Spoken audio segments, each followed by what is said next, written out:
In a Chevra Abbas Yisrael class, which is a group, a congregation, a shul, a synagogue called K in Crown Heights of New York, there was a teacher who gave online and in-person classes, Rabbi Kamman, and he was sharing Torah teachings, as mentioned in the previous video, for the Mitzvah Rebbe, the Alter Rebbe, and the Lubavitcher Rebbes all the way through. So those are the first two, and it went up to 7. So he shares how preventative medicine is when we creatively give credit and consideration to everyone.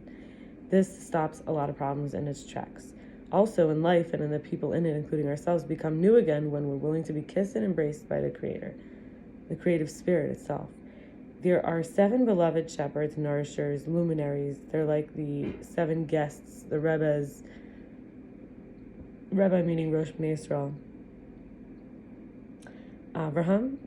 Abraham, Yitzchak, his son, Yaakov, his son, then Yosef, his son, later on Moses, Aaron, and in this parsha, this portion of the Torah, we learned this week about Moses and also his brother Aaron's introduced, getting ready to come and save the Jews after meeting God at the burning bush that was not consumed, and later David.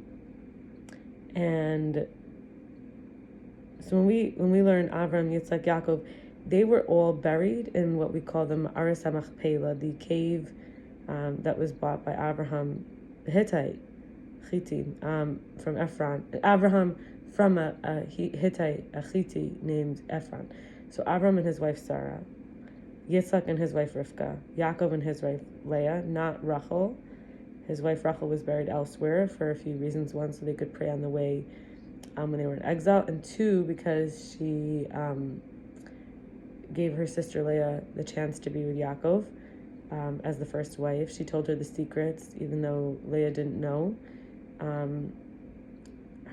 Their father deceived Yaakov and gave the wrong one after Yaakov had worked for the one he chose. And then also, of course, there, as we know, is Adam and Eve, Adam and Chava. So these are very important figures, some of these, that are like called the patriarchs. But then also Moses, who helped to save the Jewish people, and his brother Aaron, the high priest, and then King David. Most people have heard of King David, but you could look up the Psalms and read in Kings and the Chronicles of the days, many scriptures that have this information. So there's someone else, though, his name is Howard Cohen. He says that in Faith, Love, and Joy, he says it's actually Adam, his son Shais, Avram, Yaakov, David, and Moshe, but also Methuselah, which I believe is the son of Enoch, who was like maybe Noah. Remember Noah in the ark? His like grandfather or something like that. Anyway, so spiritual smelt is the extraction at a designated temperature of the desirable from a composite. The composite is called dross for spiritual purification. So you have like a mixture metal. At a certain temperature, you could extract the part that you want from the part you don't want. And also, for the record, with King David, his teacher was Achia Hashiloni, who also taught Elijah the prophet, Eliyahu, and the Baal Shem Tov, who started Chassidus. And he was the spiritual grandfather of the Alter Rebbe, whose Yartzeit anniversary of death it is tomorrow, the 24th of Teves. So we have 2 levels of Keter. Keter is the crown. We have will and pleasure, Ratzon and Tanug. And then we have Chachma, wisdom. So Torah is the wisdom, and the mitzvah is the will, the commandment and the connection. The will is to do, act out the wisdom. So we say God is one with his wisdom and his will. There is 3 portions to this spiritual purification when it comes to the melting through the fire, because we have the wick, the cup, and the oil.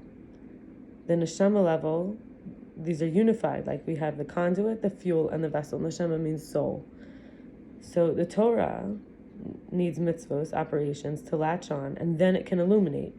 It first needs to grasp a filament that can hold it. So here we have the conduit, the fuel, and the vessel. So the light,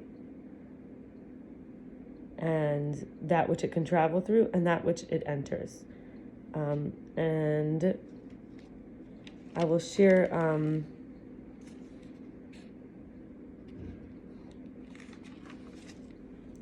from the Vilna Goan some secrets of Torah. This is what he shares. So 1, He said Yosef learned the 70 languages from the angel Gabriel the night before he was released from prison, and he learned the 7 sciences by the archangel Metatron, which is who I mentioned before, Enoch, who went to heaven alive. Enoch, or Enosh in Hebrew. The first science is math, astronomy, and geometry. The second is the natural science and chemistry, or we might call biology. The 3 is logic, grammar, and syntax. 4 is medicine and pharmacology. 5 is musicology and its esoteric theory. 6 is engineering and construction. 7 is parapsychology and the brain sciences. Speaking in the holy tongue gives pleasure to the Creator, like how the angels sanctify and pleasure him with pure speech and sweet melody. The world was created with the holy language of the Shema. We must recite properly each letter. Shema is the prayer that starts with, Hear, O Israel, Lord our God, the Lord is one. Beyond speaking the holy tongue, it's important to know its cantillation notes and grammar laws. In this way, we become a partner in creation with the Holy One. Cantillation notes teach us how to do the tones. There are 10 vowel points, 22 letters. Bezalel, who helped to build the mobile sanctuary called the tabernacle, knew how to combine the letters with which heaven and earth were created in order to construct a sanctuary in the wilderness. God gazed in the Torah and created the world, the language of the living God and the ministering angels. There are 5 aids that grasp to grasping Torah's wisdom. 1 is correction of character traits. 2 is fulfillment of its commandments and acts of kindness. 3 is the study of Kabbalah. 4 is the study of grammar, or Hebrew. 5 is the study of property of nature through the 7 sciences. All duality comes from Adam losing the singularity of the tree of life when he chose the tree of knowledge of opposites. Good, bad, this, next, heaven, earth, male, female, sun, moon. With the left hand we push away, and with the right hand we draw close. It says Hashem, God, only forsakes us for a small moment, but gathers us with great mercies. All the prophets talked about war in the Messianic era, but with the world to come, no eye has seen it. Aside from you, God's redeemed will return, and they'll come singing to Zion. They shall obtain joy and happiness, returning in body and spirit.